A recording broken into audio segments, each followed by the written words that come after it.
Elles font partie de la vie des femmes depuis la puberté jusqu'à la ménopause. On va parler des règles, parfois douloureuses, irrégulières, trop abondantes. On va répondre à toutes vos questions. Que faire contre les douleurs qu'elles peuvent provoquer? Est-ce qu'il y a un risque à prendre la pilule en continu pour stopper ces règles? Est-ce qu'il faut se méfier des cups et tampons et comment éviter un choc toxique? Pour répondre à toutes vos questions, le docteur Estelle Wafo, bonjour. Bonjour. Vous dirigez le service de gynécologie et d'obstétrique de l'hôpital de Marne-la-Vallée à Jossigny. Oui. Et avec nous pour témoigner, Youna Dufournay. Bonjour Youna. Bonjour. On va vous écouter dans quelques instants, mais d'abord on fait un petit rappel anatomique et c'est vous qui vous y collez puisque vous connaissez très bien ça, évidemment. Absolument. Donc ici, on a le vagin, l'utérus, les trompes et les ovaires. Et les ovaires ont deux fonctions principales à partir de l'adolescence. C'est de produire les hormones sexuelles, l'œstrogène et le progestérone. Et puis on va le regarder, on va le voir sur une animation. Cet ovaire, ici on retrouve notre ovaire qui va être découpé et qui va produire ici, c'est ces petits œufs-là, ces follicules où il va y avoir une maturation de ces follicules pour donner l'ovocyte. On va regarder ça, voilà la maturation de ces follicules. Ici, avec un ovocyte, on va le récupérer, ce petit ovocyte, on va le récupérer, vous voyez, ici, il repasse dans la trompe pour venir juste en attente au niveau de l'utérus, en attente d'une éventuelle fécondation par un spermatozoïde. Alors, cet ovaire, à ce moment-là, à partir de là, va produire une hormone en grande quantité, la progestérone pour la gestation. Effectivement, cette progestérone va avoir pour effet d'augmenter ici, ce qu'on voit un petit peu en rose clair, d'augmenter ici l'épaisseur du myomètre, c'est-à-dire l'épaisseur d'utérus, pour avoir cette nidification. Alors du coup, cet endomètre-là qui effectivement permettrait une nidation, s'il n'y a pas de fécondation, et bien comme le taux de progestérone va chuter, c'est cet endomètre qui va en fait cette partie qui est augmentée, qui va être éliminée, et donc il y a des débris et du sang qui s'élimine, et les règles, en fait, il s'agit de cela. Youna, vous étiez une sportive de haut niveau, puisque vous avez une médaille de bronze au championnat du monde de saut de cheval.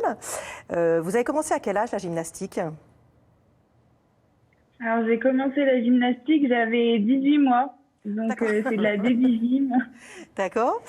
Et en fait, mais vous avez vraiment fait à très haut niveau. Et du coup, ça a eu une influence sur vos règles? Oui, j'ai été réglée à l'âge de 20 ans. Alors, pour la petite anecdote, j'ai été réglée 2 jours après la fin des Jeux Olympiques. Oui. C'était mes premiers Jeux Olympiques en 2012. Et 3 jours après, les règles sont parvenues lorsque le corps s'est relâché, l'esprit s'est relâché. Mais on vous avait prévenu du fait que vous risquiez de ne pas avoir des règles à cause de cette intensité sportive?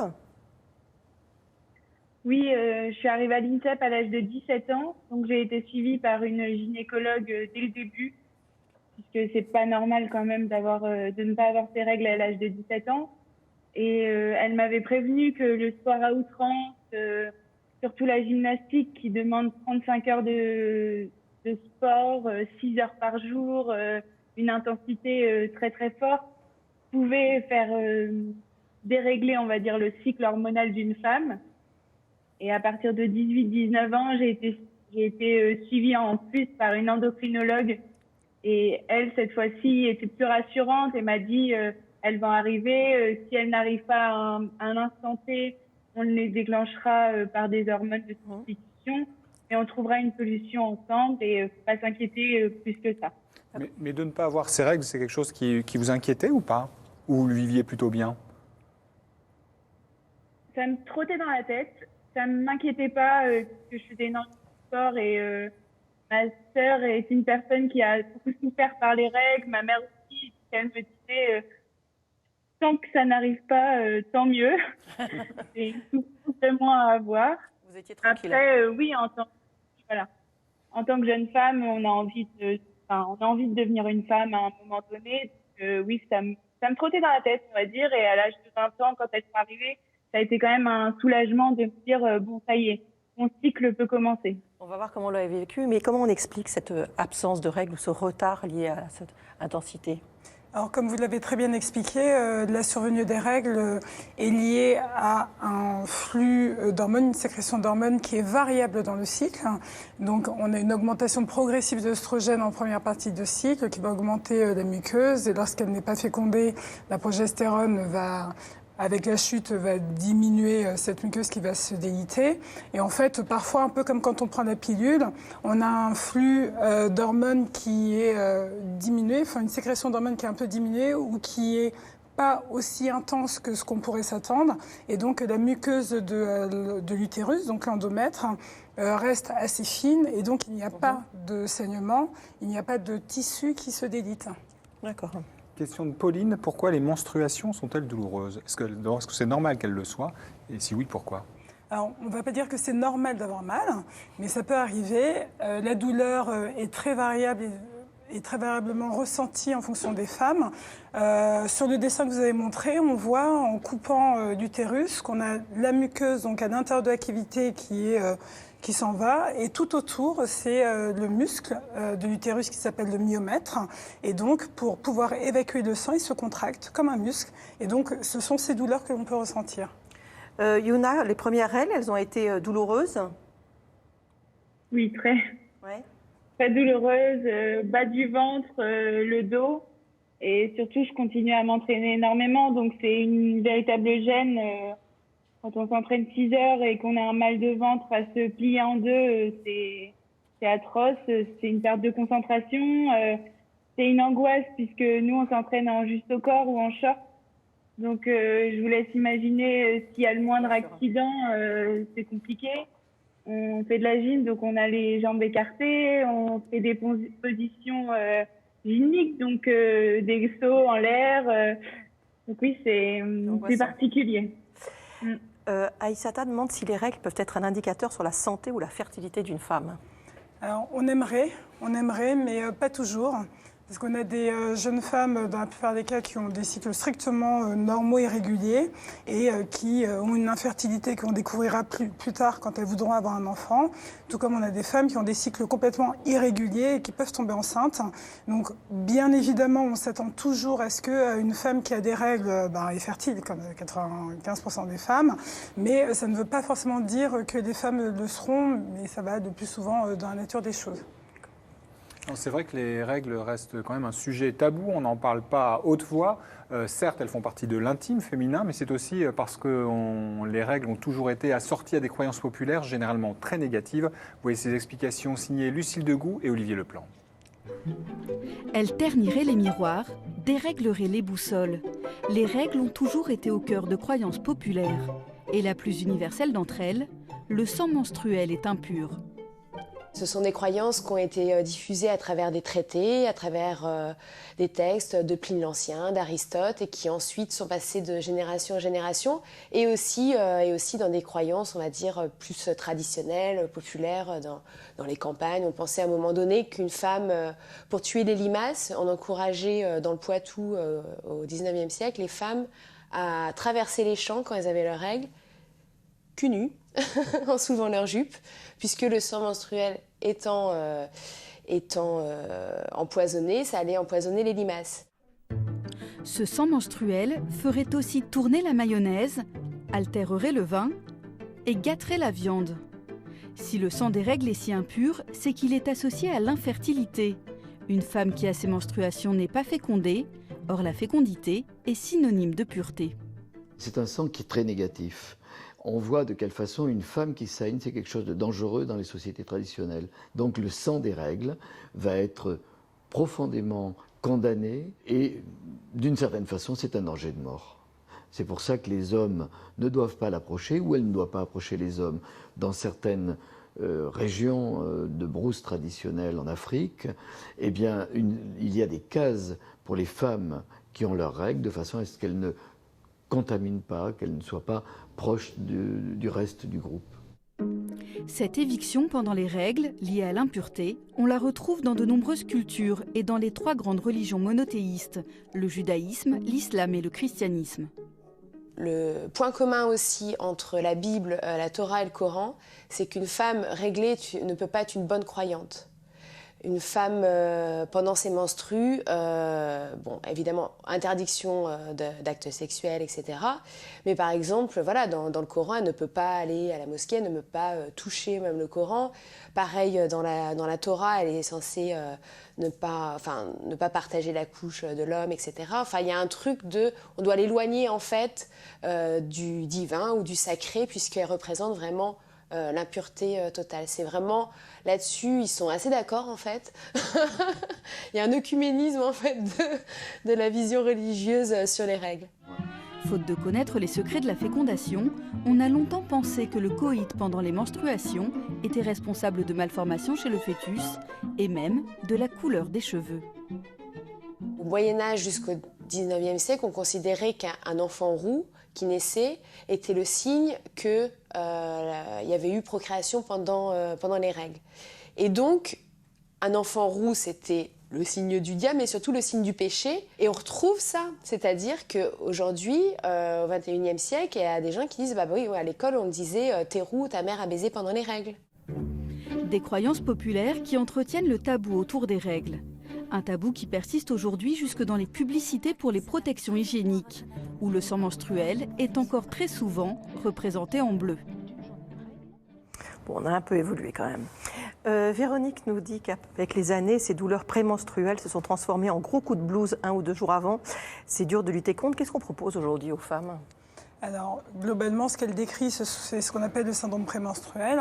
C'est vrai que pour tous les problèmes de cycle dérégulés, on pouvait proposer une contraception et on continue à le faire, ce qui permet de réguler justement ce taux d'hormones qui est pourvoyeur de baisse de morale. Aujourd'hui, il y a certains traitements à base de plantes qui permettent justement de pouvoir changer l'humeur en fonction des phases du cycle. Cette baisse de morale, c'est chez toutes les femmes ou... Vous inquiétez là ? C'est très variable, tout comme ce qu'on a dit, entre l'abondance des règles, les douleurs, la baisse de morale. Ça peut changer entre différentes femmes ou ça peut aussi changer dans la vie d'une femme. Une femme, au tout début des cycles de l'âge, elle peut ne pas du tout avoir ces symptômes et ça peut évoluer progressivement avec l'arrivée de la ménopause. Donc c'est très très variable. Jeanne demande s'il y a des moyens de rendre son cycle plus régulier, comme en jouant sur l'alimentation ou le mode de vie. Alors, on a bien vu que l'activité physique intensive pouvait entraîner une aménorrhée, donc c'est l'absence de règles, ou retarder l'apparition des règles. Et globalement, à partir du moment où on mange de façon équilibrée, de toute manière notre organisme compense. L'idée, c'est que pour jouer sur le flux des saignements, c'est surtout sur la diminution des saignements, notamment chez des femmes qui ont des règles très abondantes. À partir du moment où on a éliminé une pathologie organique, qui peut être bénigne, donc pas du tout un cancer ou un cancer bien sûr, on peut éventuellement jouer avec certaines hormones, notamment par des contraceptions, à partir du moment où elles ne sont pas contre-indiquées. J'ai souvent une très forte libido avant les règles, est-ce que c'est normal ? Ça peut l'être, exactement. Je précise que ce n'est pas moi, même si c'est Marina, c'est pas moi qui pose la question. Non mais je préfère le dire. Tout comme l'humeur, les variations de libido peuvent survenir juste avant, juste après, ou même dans la phase ovulatoire, ce qui est un peu plus logique, puisque la phase ovulatoire, c'est la phase qui permet justement d'avoir une fécondation. Donc la nature suit aussi ce rythme naturel, mais dans l'absolu, la libido peut tout à fait être stimulée par l'arrivée des règles ou à la fin des règles. Yona, qu'est-ce que vous faisiez quand vous aviez ces douleurs très importantes ? Je mettais beaucoup de chaud sur mon ventre. Je prenais un bain ou une douche très chaude. C'était la seule chose qui pouvait me soulager. Et après, je vais pas le mentir, médicaments qui pouvaient soulager un petit peu les douleurs et le mal de dos. Et on vous a prescrit la pilule pour régler un peu tout ça ? Oui, j'ai été mise sous pilule après mon 3e cycle de règles. En fait, en plus d'avoir eu mon cycle, j'ai pris énormément de poids d'un coup, alors que je continuais la gymnastique et 30 heures par semaine, donc c'était pas totalement normal. Donc pour réguler tout ça, j'ai été mise sous pilule et une pilule microdosée qui me permet d'avoir des règles courantes abondantes et un cycle, on va dire, plus appréciable pendant la gymnastique. Et ça vous tentait pas de prendre la pilule en continu pour éviter ces règles pendant les compétitions? Non, puisque j'avais aussi besoin que mon corps se régule normalement. C'était une crainte aussi de bloquer constamment les règles. Déjà, de les avoir eues tardivement, c'était pas très bon. Alors, me dire, bon, maintenant que je bloque tout, c'est pas la bonne solution. Et quand j'ai arrêté la gymnastique, j'ai souhaité arrêter la pilule, en fait. Parce que j'avais besoin que mon corps se remette à fonctionner normalement. On peut quand même préciser qu'effectivement, quand certaines pilules font qu'on n'a plus de règles, c'est pas dangereux, il n'y a pas de choses toxiques qui s'accumulent dans le corps comme souvent les femmes le pensent. Exactement. En effet, la pilule peut être prise de façon discontinue en fonction des différentes hormones qu'il peut y avoir, œstrogène et progestérone. Et ces mêmes pilules peuvent être prises de façon continue, donc sans arrêt de plaquettes, ce qui permet encore une fois d'avoir un taux continu d'hormones et donc la muqueuse de l'utérus ne prolifère pas, n'augmente pas avec le cycle, et donc il n'y a pas de perte de règles, donc il n'y a pas de production, donc il n'y a rien qui s'accumule. Les règles ne restent pas à l'intérieur. Exactement. Que pensez de l'utilisation de la coupe menstruelle à la place des protections traditionnelles? Est-ce que c'est sans danger, Marlène? On a d'abord le reportage et puis on va en parler. Effectivement, parce qu'on en parle de plus en plus, le syndrome du choc toxique causé par le port d'un tampon hygiénique ou d'une coupe menstruelle. C'est une propagation rapide de bactéries dans tout l'organisme via la circulation sanguine qui est provoquée par des toxines qui sont libérées par certaines bactéries comme les staphylocoques dorés. Ces toxines qui se répandent vont s'attaquer aux organes du corps humain. C'est un phénomène heureusement rare, mais en tout cas il est très grave. Sandrine Grano a été victime d'un choc toxique en avril 2019. Elle a décidé d'en parler pour alerter les autres femmes. Voyez ce reportage suivi par Claire de Buisère et Thierry Oden. Depuis 1 an, le quotidien de Sandrine est ponctué de petites victoires. Je laisse mon aiguille plantée dans la trousse, parce que comme ça elle tient, et comme je peux pas bien la tenir entre mes doigts, passer mon fil. Amputée des 2 jambes et de 18 phalanges, elle reprend plaisir à coudre pour ses enfants.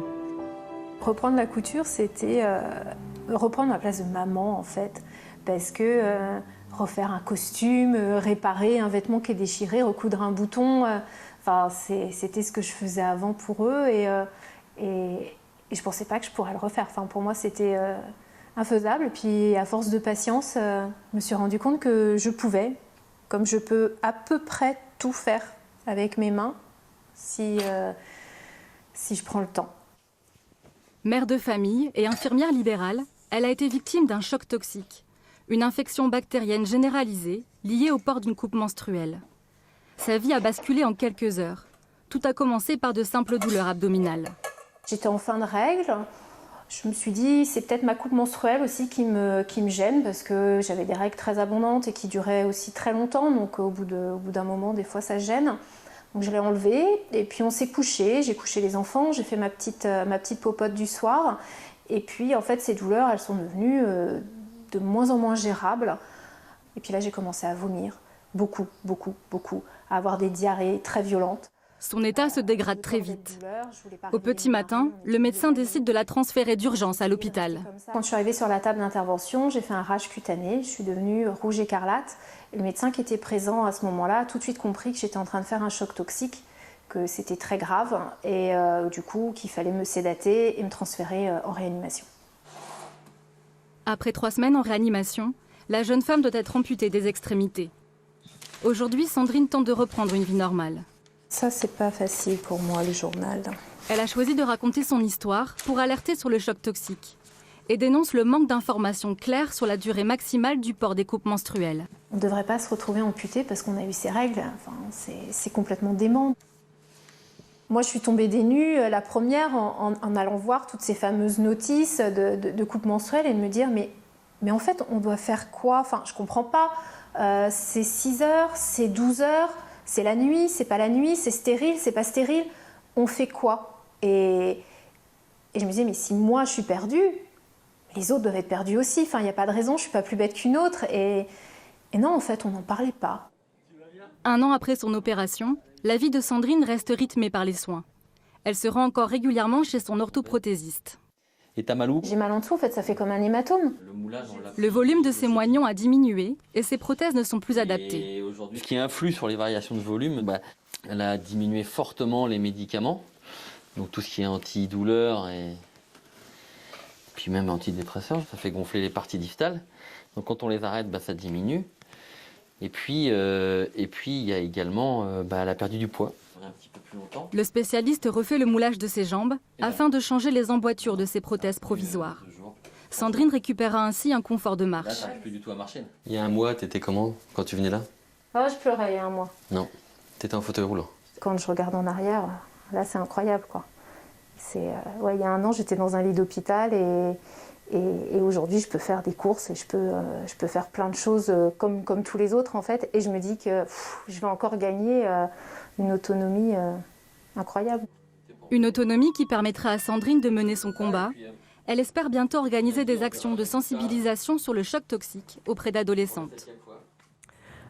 Effectivement, ça inquiète beaucoup, évidemment, ce genre de choses. On rappelle quand même que c'est très rare, heureusement. Mais qu'est-ce que les femmes doivent faire, que ce soit avec un tampon ou avec une cup, pour éviter ça? Alors, ce qui est important, c'est ce que disait la jeune fille dans le reportage, c'est qu'il faut vraiment faire attention au temps. L'idée, c'est qu'avec les méthodes naturelles, on oublie qu'il faut changer, qu'il y a des germes dans le vagin.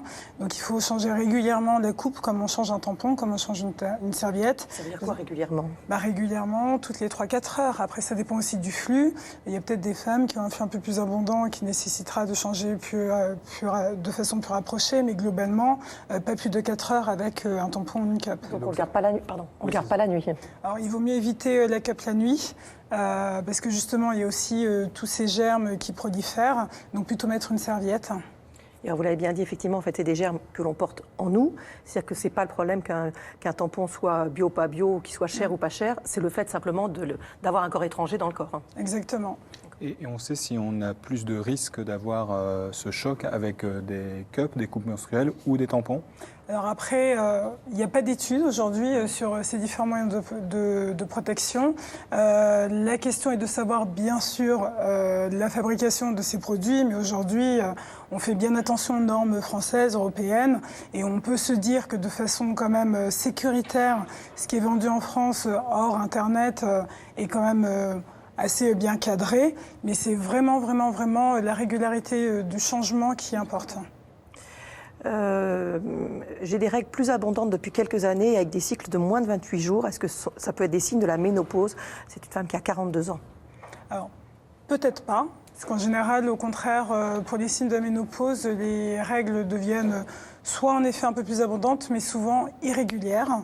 Donc il peut y avoir des saignements entre les différents cycles. Elle peut avoir autre chose, comme des anomalies au niveau de l'utérus, avec une transformation de la muqueuse qui peut être un peu le voisin de l'endométriose aussi, donc l'adénomiose qui arrive plus souvent chez les femmes aux alentours de la quarantaine, qui peut entraîner des douleurs comme l'endométriose, mais aussi des cycles un peu plus longs, un peu plus irréguliers aussi. J'ai 67 ans et j'ai encore mes règles, est-ce normal? C'est possible. C'est possible. C'est pas fréquent du tout, mais c'est possible. Bien évidemment, la première chose qu'il faut savoir, c'est s'il y a eu un intervalle libre sans règles. Donc, si elle a eu une phase aux alentours des 50-60 ans où elle n'a plus de règles et que c'est survenu quelques années après, dans ces cas-là, on va rechercher une pathologie qui peut être un polype, un fibrome ou même un cancer au niveau de l'utérus. J'avais appris que l'âge moyen de la ménopause, c'était 52 ans. Ça reste 52 ans? C'est aux alentours de 50, 52 ans, 55 plutôt. Alors après, c'est très variable. Globalement, on parle de la ménopause après 1 an sans règles.